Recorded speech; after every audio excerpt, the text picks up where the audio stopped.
ఇరాన్తో deal తనకు నచ్చకపోయినా ఆ దేశం పద్ధతిగా ప్రవర్తించకపోయినా మళ్లీ బాంబులు వేస్తామని అమెరికా అధ్యక్షుడు డొనాల్డ్ ట్రంప్ హెచ్చరించారు.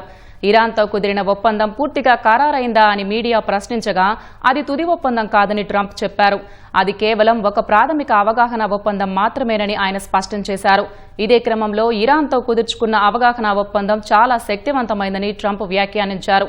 ఆ ఒప్పందం గురించి ఎవరికీ ఎక్కువగా తెలియదని, దానివల్ల అంతర్జాతీయ మార్కెట్లు మాత్రం జోష్లో ఉన్నాయని పేర్కొన్నారు.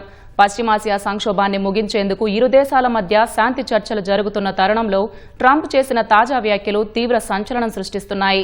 ఒకవేళ ఇరాన్తో చర్చలు విఫలమైతే గతంలో లాగే ఇరాన్ సైనిక స్థావరాలు, ఇంధన వనరులపై అమెరికా భారీ దాడులకు దిగే అవకాశం ఉందని ట్రంప్ వ్యాఖ్యలు స్పష్టం చేస్తున్నాయి. అంతర్జాతీయంగా చమురు రవాణాకు కీలకమైన హార్ముజ్ జలసంధిని పూర్తిగా తెరిపించేందుకు ఇరాన్ను లొంగదీసుకునే వ్యూహంలో భాగంగానే ట్రంప్ ఈ తరహా కఠిన వ్యాఖ్యలు చేస్తున్నట్లు నిపుణులు భావిస్తున్నారు.